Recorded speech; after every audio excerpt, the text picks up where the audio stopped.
Lantas seperti apa mekanisme dan pelaksanaan umroh mandiri? Sudah ada atau sudah terhubung juru bicara Kementerian Haji Ihsan Marsya. Selamat siang Pak Ihsan, Assalamualaikum. Selamat siang, Waalaikumsalam Mbak Nisrina dan pemirsa Berita Satu. Baik, Pak Ihsan langsung saja apa tujuan pemerintah yang melegalkan umroh secara mandiri ini sebetulnya? Baik Mbak Nisrina dan juga pemirsa, tujuan pemerintah melegalkan umroh secara mandiri yang kita lihat bersama pemerintah melalui Undang-Undang Nomor 14 Tahun 2025 mengatur penyelenggaraan umroh termasuk membuka ruang bagi pelaksanaan umroh mandiri. Tujuannya adalah tadi seperti yang disampaikan oleh Bapak Wakil Menteri juga untuk memberikan kepastian hukum, memberikan payung hukum dan perlindungan kepada jamaah yang ingin melaksanakan ibadah umroh tanpa melalui PPIU atau penyelenggara perjalanan ibadah umroh yang kita kenal mungkin dengan travel umroh, sepanjang tetap memenuhi persyaratan-persyaratan yang ditetapkan dalam undang-undang, baik secara administrasi, dokumen perjalanan, serta jaminan kesehatan atau bukti kesehatan dari dokter bagi para jamaah kita. Perlu kita ketahui Mbak Nisrina dan pemirsa, selama ini memang praktik umroh mandiri sudah terjadi di masyarakat, namun memang belum diatur secara legal dengan pengaturan dalam undang-undang baru ini. Bahkan tadi disampaikan oleh Bapak Wakil Menteri juga berkaitan dengan bagaimana kita harus kompatibel dan adaptif berkaitan dengan kebijakan yang dihadirkan oleh Arab Saudi yang semakin terbuka dalam konteks bagaimana jamaah beribadah di tanah suci. Inilah makanya perlu adanya pengaturan dalam undang-undang yang baru ini untuk memastikan agar jamaah yang berangkat mandiri tetap berada dalam pengawasan dan sistem perlindungan negara, bukan berjalan di luar kontrol yang justru berisiko menimbulkan kerugian bagi jamaah, Mbak Nisrina.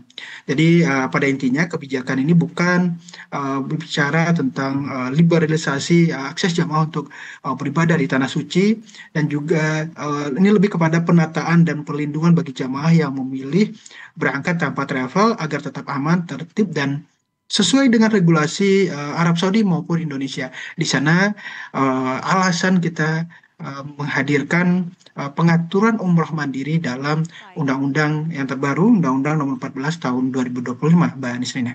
Oke, jadi artinya dengan dilegalkannya umroh mandiri ini untuk memberikan keamanan bagi para jamaah ataupun juga masyarakat Indonesia yang hendak berangkat ke tanah suci secara mandiri. Oke, lantas bagaimana nih terkait dengan alur ataupun juga regulasi bagi calon jemaah umroh yang ingin berangkat secara mandiri ini, Pak Isan?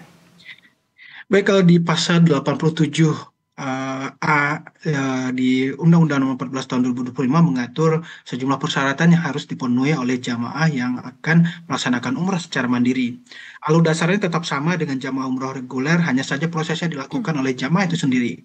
Pemerintah menyiapkan sistem dan panduan yang memastikan jamaah mandiri tetap memenuhi seluruh aspek keamanan dan juga berkaitan dengan pelaporan bagi jamaah yang akan melaksanakan umroh secara mandiri. Jadi kita sedang mempersiapkan nih Mbak Nisrina sebuah sistem yang akan terintegrasi dengan sistem Arab Saudi berkaitan dengan bagaimana jamaah dapat mengakses untuk melakukan menyiapkan persiapan untuk melaksanakan umroh secara mandiri. Di antaranya ada beberapa persiapan yang harus disiapkan oleh jamaah, yang seperti halnya dengan jamaah reguler yang diakses secara individu, misalnya seperti paspor, pengajuan visa secara administratif, dan juga bukti kesehatan ataupun laporan kesehatan berdasarkan keterangan dokter. Bahkan dari Kementerian Haji dan Umroh Arab Saudi juga mensyaratkan agar jamaah telah divaksin dengan vaksin-vaksin tertentu untuk melaksanakan. Berikut juga dengan berkaitan dengan akomodasi jamaah di sana yang sudah harus clear di awal saat pendaftaran, mulai dari tiket perjalanan pulang pergi dan juga akomodasi hotelnya, berikut dengan transportasinya. Dan inilah di sistem yang nanti kita tengah persiapkan melalui sistem Umrah Indonesia yang Baik, terintegrasi dengan data Kementerian Haji dan Umroh Arab Saudi. Begitu, oke, begitu Mbak Nisina. baik. Tapi Pak Isan, dengan adanya aturan baru ini kan menimbulkan pro kontra. Bahkan ada beredar informasi banyak pelaku perjalanan ataupun juga travel yang mengeluhkan kebijakan ini. Lantas bagaimana kemudian pemerintah menjaga agar kemudian umroh mandiri tidak menggerus pelaku usaha travel umroh ini? Seperti apa Pak Isan? Baik, Mbak Nisina, memang kita menyimak juga perdebatan dan diskusi di media sosial. Ada yang sangat antusias dan menyambut baik kebijakan yang dihadirkan oleh pemerintah bersama DPR melalui Undang-Undang Nomor 14 Tahun 2025 dan tentang pengaturan umrah mandiri. Dan di sisi lain ada juga memang yang munculnya kekhawatiran-kekhawatiran dari pelaku usaha perjalanan ibadah umroh. Di samping juga ada yang mengapresiasi kebijakan tersebut. Namun, Mbak Nisina dan pemirsa perlu ditegaskan aturan tentang umroh mandiri tidak menghapus peran dari penyelenggara ibadah umroh itu sendiri. Justru mengatur secara proporsional agar layanan penyelenggaraan umroh semakin sehat dan transparan, menghadirkan ekosistem yang sehat dan berkeadilan bagi penyelenggara ibadah umroh, yakni travel umroh yang tentu resmi dan berizin. Skema umrah mandiri ini hanya alternatif tambahan, Mbak Nisrina, bukan pengganti. Mayoritas jemaah tetap akan menggunakan layanan travel resmi karena lebih mudah, aman, dan praktis. Sedangkan bagi masyarakat yang memang ingin mengurus secara pribadi, individu, pemerintah memberikan payung hukum melalui undang-undang ini agar tidak menjadi korban pihak-pihak yang tidak bertanggung jawab.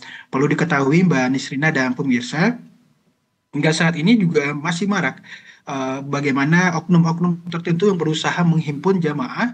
Dia bukan travel resmi, dia mengatasnamakan umroh mandiri, bahkan menghimpun jamaah untuk melaksanakan umroh mandiri ini yang tidak dibolehkan, dan ini ada sanksi dalam undang-undang. Dan begitu pun orang yang mengaku travel namun tidak memiliki izin. Ini yang perlu kita hadirkan payung hukum, dan ini akan kita pertegas dalam undang-undang ini. Tentu selain ini pemerintah juga akan terus melibatkan asosiasi penyelenggara umroh dan dalam penyusunan atau turunan dari aturan dan sistem yang berbicara tentang integrasi data jamaah, integrasi sistem tadi, sehingga bersama dengan Kerajaan Arab Saudi tentunya, sehingga kebijakan ini tidak merugikan pelaku usaha, tapi lebih kepada tadi bagaimana kita bisa menata ekosistem penyelenggaraan ibadah umroh ini menjadi lebih baik dan akuntabel tentunya. Baik, jadi artinya umroh mandiri ini adalah salah satu alternatif saja, bukan serta-merta menggantikan adanya peran travel umroh dan haji tersebut. Dan tentunya dengan adanya regulasi dalam umroh mandiri ini menjaga masyarakat agar nantinya terhindar dari oknum-oknum yang hendak merugikan para jemaah itu sendiri. Baik, terima kasih juru bicara Kementerian Haji Ihsan Marsya atas waktu dan informasinya. Selamat siang dan salam sehat. Selamat siang, Mbak Nisina.